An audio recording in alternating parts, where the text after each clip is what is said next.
Ici Pier San Giorgio, aujourd'hui à Rome, où je suis venu rencontrer le célèbre sociologue Stéphane Edouard.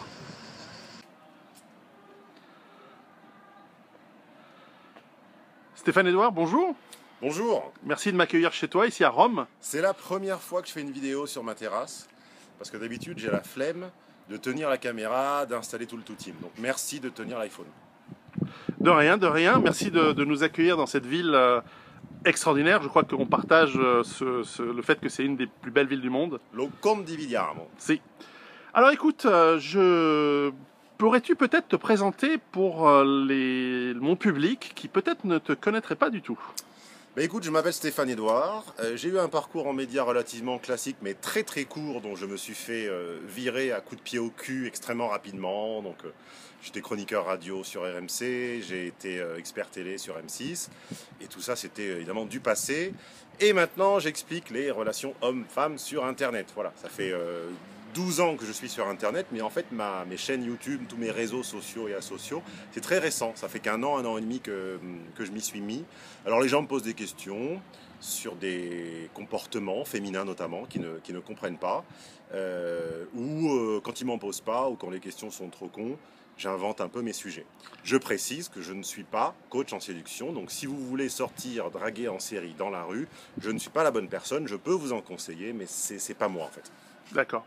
Alors justement, dans mon public, il y a beaucoup de jeunes hommes, et quelques jeunes femmes, mais qui se posent la question de se préparer à un avenir difficile, et ils souhaiteraient ne pas le faire seuls. Ils souhaiteraient, et ils comprennent que approcher la vie avec une amie, une petite amie ou une épouse, c'est bien plus intéressant que seul. Bon.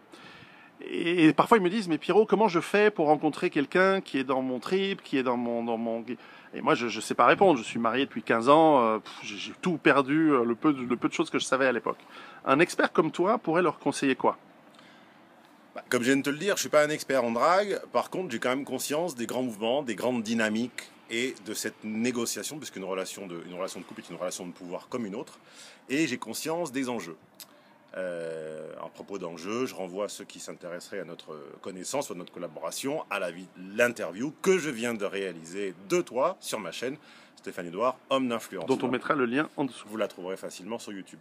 Alors je pense que énormément de gens, depuis une quinzaine d'années sur Internet, notamment ceux que j'appelle un peu les binaires, hein, ceux pour qui il faut tout de suite du concret, du résultat, du pratique, du technique, ceux qui aiment les méthodes avec des initiales et les acronymes, se sont fourvoyés en cherchant une méthode, alors qu'en réalité, s'il ne devait y avoir qu'un conseil ou qu'une chose à mémoriser, c'est d'être le meilleur dans ce qu'on fait. En réalité, les femmes sont anthropologiquement attirées par les leaders. Mais le leader n'est pas forcément celui qui démontre la plus grande force musculaire ou même le plus grand revenu ou le plus grand capital. C'est également celui qui démontre une influence ou une expertise. Donc à quelques exceptions près qui ne sont pas très glamour, donc évidemment si vous êtes extrêmement bon dans les jeux vidéo, bon c'est un handicap puisque par définition la nature de l'activité n'est pas forcément très glam et très féminine, mais sinon, quelle que soit votre expertise, que vous soyez un excellent guitariste, codeur informatique, menuisier, pilote de rallye ou de dimanche ou ce que vous voulez, devenez non pas bon mais excellent, voire un des meilleurs. Essayez d'être remarqué dans votre discipline et faites-le devant des gens. Voilà. Il n'y a rien de plus séduisant que quelqu'un qui parle sur une estrade devant un public, qui démontre une expertise et qui est reconnu comme tel. Voir s'il est un petit peu attaqué et dissident, c'est encore plus sexy, quoi, tu vois ce que je veux dire. Oui. Mais voilà, il est finalement sur le long terme beaucoup plus économique de se dépenser à être le meilleur dans quelque chose et à le faire savoir et à le faire reconnaître que d'apprendre et de pratiquer une espèce d'inanité, de mélange de techniques mal comprises, importées d'une culture protestante qui n'est pas la nôtre. Voilà. Mmh. Quand tu approches, parce que tu es trop modeste, tu n'as pas dit que tu es en plus ingénieur et sociologue et écrivain, tu as écrit des livres. C'est pas que je suis modeste, c'est qu'en fait ça fait bander personne. Je suis tout sauf modeste, mais effectivement l'ingénierie mécanique ça fait pas mouiller les filles et la sociologie non plus, parce que dans les deux cas on a l'impression que le mec est un prolo, n'a pas un sou, n'a pas un rond. Toi tu dis j'ai vendu ma start-up, etc. Moi, je ne joue pas dans cette catégorie-là, et donc c'est pas de la modestie, c'est que ça n'envoie pas du lourd au niveau rond en fait mes deux professions Pourtant, de je pense base. que tu dois être le premier sociologue online de France, facilement. En revenu, oui, largement. Bon, bah tu vois, c'est très bien. Donc, mesdames, à Rome, on vous attend. Non, non, non, non, oulala, surtout pas, tu vas m'attirer des ennuis parce qu'après les femmes réécrivent, hein, tu sais. C'est vrai, Tu les c'est connais. vrai. Alors justement, alors quand on parle du survivalisme, est-ce que ça peut ne pas être très sexy justement, ou alors, et donc qu'est-ce qu'il faudrait faire pour rendre cette activité, ou plutôt cet état d'esprit, un petit peu plus sexy et un petit peu plus intéressant pour la gente féminine? Bah alors, c'est une question que je me suis longtemps posée quand j'étais consultant politique. Un petit parti qui voulait croire qu'il était un petit peu à l'instar d'M6, qui était la chaîne qui monte, un petit parti qui pensait qu'il allait monter indéfiniment, mais enfin qui a plafonné à 0,9%, qui s'appelle l'UPR, avait sollicité mes Ah, lumières. tu connais le PR? Tu la connais, toi? Alors moi, je la connaissais. Mhm. Et ils m'ont demandé de faire monter un petit peu les stats de leur électorat féminin qui plafonnait à quelque chose comme 10-12%. Et pour cela, je leur ai préparé un plan d'attaque qu'ils n'ont évidemment jamais suivi, puisque leur président sait tout, ou en tout cas, il prétend être omniscient, donc il n'a besoin de personne pour faire ses 0,9%. Donc, ils sont confrontés à la même problématique, qui est que F, c'est-à-dire le logiciel féminin, le plus grand dénominateur commun féminin, la dissidence, ça lui fait peur, survivre par elle-même, ça lui fait peur. Et en réalité, la première chose pour intéresser le logiciel féminin à un sujet, c'est un, de lui dire qu'on n'est pas minoritaire mais majoritaire, Mhm. et deux, de changer la terminologie. Donc plutôt que de lui parler d'apprendre à survivre en hutte, etc., ça pourrait être cours de réseau ou de réseautage dans un univers particulièrement agressif. C'est-à-dire, un, la terminologie, deux, s'appuyer sur l'actualité. Pourquoi? Parce que F est perméable à l'esprit du temps, à ce que les philosophes allemands appelaient le Ganzheit. L'esprit du temps, c'est qu'elle va pomper ce qui est à la mode, elle va absorber les mots à la mode. En ce moment, c'est discrimination, c'est agression, c'est harcèlement. Donc plutôt que de lui parler de réparation de moteurs thermiques et épuration d'eau potable en mode post-apocalyptique, tu peux lui parler d'un séminaire ou d'une formation au réseau dans un contexte peu inclusif, hautement discriminant et propice au harcèlement. Ce qui est la même chose, mais déjà tu as adouci les angles au niveau terminologie. Ensuite, toujours montrer que des leaders d'opinion, des hommes et des femmes d'influence l'ont fait avant elle. F n'est pas précurseur. Hein, aux 100 dernières années du concours Lépine, il n'y a pas de femmes. Hein, il y a 8 femmes et encore c'est des couples. Il y a toujours un homme derrière. Donc F n'est pas... Désolé, ça s'appelle un fait. Oui, je sais, je suis fasciste, crypto, tout ce que vous voulez, antisémite, antikémite, fasciste, raciste. Bon, ça s'appelle la réalité. Hein. Si vous n'arrivez pas à l'avaler, j'ai un bon conseil. Vous la prenez en suppo. Hein, ça, quand vous n'arrivez pas avec les stats et les chiffres, quand ça vous paraît un peu raciste, hein, vous la mettez en suppo avec le doigt et ça passe tout seul. Donc voilà, F n'est pas précurseur, donc il faut toujours, pour la convaincre, inclure votre mouvement, votre projet, votre entreprise dans quelque chose de plus vaste qui a commencé avant vous. Hein, c'est regarde, ils ont commencé, tout le monde en parle. Hein, c'est pas pour rien que la fameuse émission culte de la télé française s'appelle Tout le monde en parle. Donc voilà, il y a quelques petites subtilités, quelques petits codes du langage féminin que tous les publicitaires connaissent. Mais moi, quand je les mets à jour, quand j'en parle de façon crue et sans détour, je suis un immonde misogyne, évidemment. Mais quand la publicité vend un produit aux femmes, elle fait tout ce que je fais. Mais là, par contre, c'est merveilleux. Est-ce que ce n'est pas être un petit peu en avance sur son temps? Oui, alors je pense avoir été trop en avance sur plusieurs sujets. Un cadre du Front National, un ex-cadre du Front National vient de lancer un site pour être masculin, etc., etc. Je l'ai fait il y a 10 ans. Ça s'appelait masculin. Ça m'a saoulé, j'avais pas le temps et ça ne parlait pas encore aux gens. Ça s'appelait Masculin Singulier, l'art d'être masculin. Et c'était comme ça, un certain nombre de conseils où je visais à apprendre aux gens à changer les phares de leur voiture, tout ça. J'ai pas eu le temps de le développer. Le vlog également. Aujourd'hui, tout le monde, enfin, c'est le Ganzheit, c'est l'esprit du temps d'avoir un blog et de se filmer à l'étranger, en train de faire du stop, etc. Je le faisais il y a 10 ans. Je le faisais avant YouTube. Je le faisais sur Vimeo. Je filmais des ateliers à l'étranger, des rencontres avec des experts à l'étranger. Donc effectivement, être dans la bonne fréquence temporelle, c'est une des clés de la réussite. Alors, à Rome, il y a une de mes expressions, il fait chaud, mais une de mes expressions préférées dans le patois romain, c'est de dire d'une jeune femme qui est bona se vede, non, pardon, bella se vede, bona se sa, c'est-à-dire qu'on voit qu'une femme est belle. Ah, c'est du patois. Mais une bonne, on le sait, on ne peut pas forcément le voir. Ouais, non, voilà. Ça, mais on ne peut que le savoir. Et donc la question qui me vient, c'est justement cette masculinité, cette virilité qui attire en réalité les femmes. Est-ce qu'on peut vraiment l'apprendre ou est-ce que c'est quelque chose qui est inné? Je pense qu'il y a beaucoup de lieux communs et H, donc l'homme en général, pêche par esprit de système et ne comprend rien à la virilité. Il en a une vision caricaturale, en général tirée des dessins animés, Cobra, alors selon son âge, ça peut être Cobra, ça peut être Albator, ça peut être c'était bien Albator. Nicky Larson, ça peut être Cowboy Bebop, mais globalement, les référents de virilité sont abstraits. Ce sont des personnages de films. Moi, c'était Conan le Barbare, tu vois. Des personnages de dessins animés, mais tu vois, c'est toujours de l'abstraction. C'est vrai, c'est vrai. En réalité, la virilité concrète, aujourd'hui, c'est l'assertivité. C'est-à-dire qu'il n'y a rien de plus... il n'y a rien de plus horripilant, mais à la fois fascinant et excitant pour les gens, notamment pour les femmes, que quelqu'un qui est assertif. C'est-à-dire quelqu'un qui a un avis qu'il sait défendre, garder, expliquer et un goût sûr. Nietzsche disait, c'est pas la peine d'avoir un très bon goût, il faut avoir un goût sûr. Et une fois qu'on l'a, il faut le garder, il faut en être certain.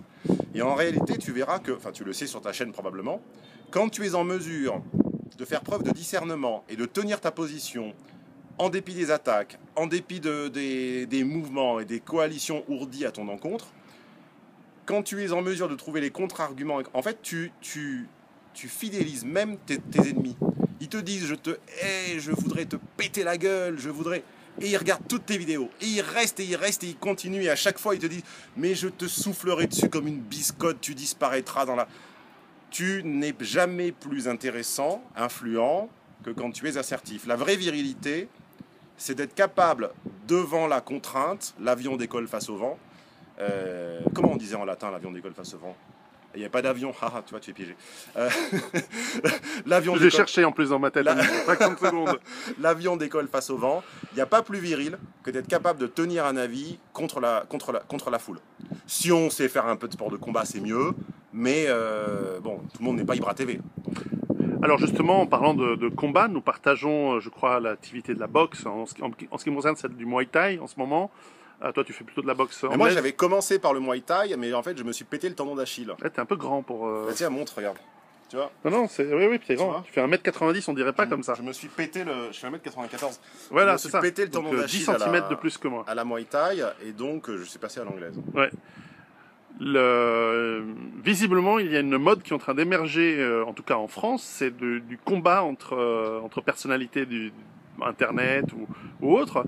Moi, j'ai défendu dans une petite vidéo, j'ai défendu cette idée comme étant, après tout, quand on n'arrive pas à se parler, quand on n'arrive pas à avoir des arguments, ça ne veut pas dire qu'un argument est meilleur que l'autre parce qu'on est capable de terrasser l'autre, mais ça permet de créer du lien. Et donc finalement, le combat, dans certaines limites, hein, évidemment, le combat peut être pas mal. Je ne sais pas quel est ton avis là-dessus. Est-ce que c'est quelque chose qui pourrait nous apporter de la virilité, de nous confronter comme ça au réel du combat, à la Fight Club, ou je suis complètement dans un autre siècle? Alors moi je remarque que tout le monde parle beaucoup de Fight Club, mais en réalité les gens qui dépassent 6 mois ou 1 an à la boxe, il n'y en a pas beaucoup. J'ai commencé, on est en 2018, j'ai commencé en 2013 et en dilettante. Hein. Bien sûr, je n'ai jamais prétendu le contraire. À nos âges, on va pas. Couvert, casqué, paradente, comment ça s'appelle, protège-dents, les gants plutôt arrondis parce qu'on n'a pas envie de faire mal. Et tout le monde est bourgeois. Il n'y a pas de racaille, personne n'a envie de se péter les dents. Je veux dire, je n'ai jamais prétendu le contraire. D'accord. Mais néanmoins, même avec ce contexte un petit peu doux entre guillemets, j'ai remarqué que très rares sont ceux qui tiennent. Et en général, ceux qui tiennent, ils ont des cas à régler en fait. Je ne vais pas dire que c'est des cas sociaux parce que c'est méchant, mais ils ont une revanche à prendre, une catharsis à faire. La réalité de prendre des coups, c'est qu'en fait ça fait beaucoup plus mal qu'on ne le pense. Et que là encore, j'en veux beaucoup aux films américains, de nous avoir fait croire, moi le premier, qu'en fait tu pouvais prendre des énormes baffes et t'avais à peine la tête qui bougeait, puis tu sais, dans Terminator, hop, tu remontes la tête, tu te frottes un peu et ça passe. En réalité, non. Même avec des gants, même avec un casque, je peux te dire qu'une gauche ou une droite sèche, hein. C'est-à-dire pas... on parle pas de ça, on parle juste d'un coup sec, tu vois. Ouais. Tu t'es sonné, mais 10 secondes. Ouais. T'as hyper mal. Et ça, c'est un petit direct de rien. Un crochet avec son bras fort, c'est fini, quoi. Il n'y a plus personne. Et un coup de coude, on n'en parle pas. Donc, effectivement, ça a un bénéfice qui est d'apprendre à s'excentrer de cette vision clownesque, grotesque, cinématographique du coup réel. C'est-à-dire que tu vois, dès qu'on se fight dans la vie, dès qu'on se chamaille avec quelqu'un au supermarché ou quoi, en fait tout le monde a très peur des coups, donc ça pousse. C'est, hein, tu vois, on te pousse. Mais l'escalade de la violence. Oui, mais toujours par la poussette. En fait, il n'y a vraiment que les gens des milieux défavorisés, donc avec une surreprésentation de certaines communautés, qui ont vraiment goûté des beignes et qui savent le goût que ça a. Donc déjà, moi je dis, avant de prétendre sur Internet péter la gueule à tout le monde, renseignez-vous déjà sur la taille et le poids des gens. Premièrement. Ça doit être pour ça qu'on ne me fait pas trop chier, nous. Voilà, donc juste, voilà, pour ceux qui en douteraient, je suis à 1m94, 84 kg. Je conseillerais de pas trop venir te faire chier non plus. Ensuite, renseignez-vous, indépendamment de leur taille et de leur poids, sur depuis combien de temps font-ils des sports de combat. Si c'est 6 mois, bon, c'est comme si c'était rien du tout. Entre 5 et 10 ans, calmez-vous. Parce que même si vous gagnez, on va vous faire mal en fait. Il y a plein de gens il y a des centaines de mecs qui sont plus forts que moi, enfin des milliers, tout ce que tu veux. Mais même quand je perds, je fais mal. C'est-à-dire qu'à un moment, je vais t'en glisser une, tu vas pas l'avoir, je vais passer en dessous, je vais te taper au foie. T'auras mal quand même. Donc même quand vous voulez me lyncher, je vais vous péter les dents. Vous gagnerez, mais vous allez vous faire mal. Donc en réalité, si tout le monde avait une bonne maîtrise technique, les gens se chercheraient beaucoup moins. Hein, je conseille toujours aux débutants, vous avez peur, vous êtes dans la salle, vous avez vos gants, vous n'avez pas de garde, vous allez voir le meilleur, et vous dites voilà, je suis débutant, toi, t'es un dieu, t'as une super technique, je veux le faire avec toi. Et il va être adorable. N'allez surtout pas voir celui qui est juste au-dessus de débutant, parce que lui, il va vous massacrer en fait. Alors, ça vous fera une bonne leçon, mais comme on dit en latin, aquila non capti musca. L'aigle n'attaque pas les mouches. Donc évidemment, quand vous voyez un trop grand écart, vous êtes adorable, vous y allez à la touche. C'est ce qui fait un bon prof en général. Voilà, il faut vraiment qu'il y ait un immense écart de niveau pour qu'il y ait du respect. Quand c'est trop proche ou quand il y a des dilemmes familiaux, quand le mec il est complètement servile dans son job, asservi, insulté, tu vois, quand c'est la haine. Voilà, là par contre, là il va vous faire très très mal et il faut pas y aller. Donc c'est du nez et du discernement en fait. Les femmes aiment bien ça. Le discernement ? Non, le côté viril du combattant. Discernement, je suis pas sûr. Ouais, elles aiment bien. Enfin, en même temps, moi, je me rappelle à Paris, mon prof qui s'appelle Mendy. Alors, c'est pas le Mendy. Il s'appelle Jean-Paul Mendy. Vous pouvez le chercher sur Facebook. Qui a fait partie de l'équipe de France de boxe aux Jeux Olympiques en je sais plus quelle année. À qui j'avais demandé alors ça chope. Il m'a dit non, on gagne pas d'argent. Et pourtant, il était en équipe de France. Donc. Alors, sur ce sous-entendu ou pas, est-ce que tu peux nous dire où mon auditoire peut en apprendre plus sur ce que tu fais, sur tes cours, sur tes séminaires, sur tes... je crois que tu donnes des cours en ligne. Alors oui, c'est pas vraiment des cours en ligne. En fait, moi, je me différencie des youtubeurs parce que le principe des youtubeurs, c'est apporte tes vues et je te mets une pub. Donc, tu me donnes 100 000 vues, puis je vends ma pub 1 centime. Moi, je ne suis pas un youtubeur, moi j'ai des formations à vendre. Ce ne sont pas des traductions de trucs à Merloc, ce ne sont pas des formations pour apprendre à gagner de l'argent en restant chez soi.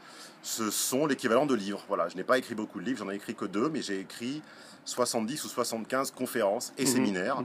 Vous la retrouvez en ligne sur Stéphane Edouard. Vous tapez Stéphane Edouard sur votre canal social préféré, que ce soit YouTube, que ce soit Facebook, que ce soit Instagram, que ce soit Twitter, et vous retrouverez facilement comment vous rapprocher de moi, comment mes formations, qui parlent à 70-80% des relations hommes-femmes, et pour le reste, ça va être réussite personnelle, sociétale, analyse, conseil de vie. Pour terminer, une dernière question. J'ai lu pas plus tard que ce matin que Paris perd une quantité de touristes incroyable chaque année. Je crois que c'est moins 10 ou 15% chaque année de touristes. Qu'est-ce que tu pourrais dire sur cette belle ville de Rome pour les attirer, bien qu'on n'ait peut-être pas envie qu'ils viennent ici, mais enfin... Non, il y a déjà assez comme ça. Déjà assez, mais qu'est-ce que tu peux dire qui pourrait intéresser les quelques millions de personnes qui nous regardent sur Rome, qui pourrait leur donner envie de venir? En fait, ce qui est beau à Rome, c'est que c'est fini en fait. C'est-à-dire que, alors on va me dire que je parle trop latin et que je me la pète et que je suis un bounty, mais enfin allez un peu vous faire enculer si c'est le cas. En latin, on disait de nobis fabula narratur, c'est la fin de notre histoire. C'est notre histoire, mais c'est également la fin de l'Empire. Si les cours de latin vous ont fait chier comme moi, si les cours d'histoire vous ont ennuyé comme moi, si les cours de géo, si tout ça n'avait aucun sens, si le mot civilisation ne veut rien dire, si quand on vous dit moins 400 avant Jésus-Christ, plus 300, si tout ça ne veut rien dire, je vous conseille deux choses. Premièrement, vous allez sur Internet, vous allez sur YouTube, je pense que vous connaissez, et vous tapez 9.10 Rome. Et vous allez trouver toute une série de documentaires en accès libre. Je n'ai rien à voir là-dedans, j'ai pas d'action, c'est pas les miens. Donc ils ont des numéros, ils s'appellent 9.1, 9.2, enfin je sais plus exactement où ça commence, mais en gros il y a 9.7, 8, 9, 10, 11, etc. Et c'est la dynastie des Julio-Claudiens par empereur. Et vous verrez le niveau c'est fascinant de barbarie, de violence, de sophistication de politique, de sophistication, d'ingéniosité. Et quand vous aurez cet arrière-plan culturel, quand vous saurez qui est Néron, quand vous saurez qui est Auguste, qui est Claude, d'ailleurs c'est le même, quand vous saurez pourquoi il s'appelait César, pourquoi la Via Giulia s'appelle la Via Giulia, pourquoi la Nomentana s'appelle la Nomentana, etc. Alors venez à Rome et vous verrez, vous vous sentirez il y a 2000 ans, quoi. Je ne peux pas vous la vendre mieux. Je ne sais pas si ça se voit un petit peu, mais l'écran euphémise, donc bon, tu peux tourner, mais oui, non, puis l'écran euphémise beaucoup. Non, et ça, tu parles de la Rome romaine, et après, il y a la Rome médiévale, il y a la Rome de la Renaissance, il y a la Rome jusqu'à la Rome fasciste. Oui, tout à fait. La Rome fasciste, j'en ai écouté une très belle analyse, une très belle étude sur un podcast YouTube, une radio YouTube qui s'appelle Storia Voce, que je recommande à tes éventuels auditeurs, pas forcément férus d'histoire, mais curieux intellectuellement. Et l'analyse de l'identité italienne démontrait qu'en fait le fascisme était la dernière tentative en date de recréer l'Empire romain. C'est-à-dire qu'en fait, si l'Empire romain ne pouvait se recréer hégémoniquement parce que c'est plus possible, c'était de le faire par l'individu. C'est-à-dire de libérer l'individu de son carcan démocratie sociale, etc. et d'en refaire l'acteur d'une hégémonie à l'échelle individuelle, d'en faire un néo-dominant de la Rome antique. Voilà, je l'explique mal, enfin, je l'explique pas forcément très très bien, mais comme disait mon idole Pascal Sevran, même quand on n'est pas bon, on reste quand même meilleur que les autres. Stéphane Edouard, Ave, comme disaient les Romains. Ave, lève pas trop le bras, on sait jamais. On sait jamais. T'es un peu blanc, un peu rasé, non, mais lève pas trop le bras. Si je lève le bras, ce n'est qu'une quenelle inversée. À très bientôt. Salut à tous.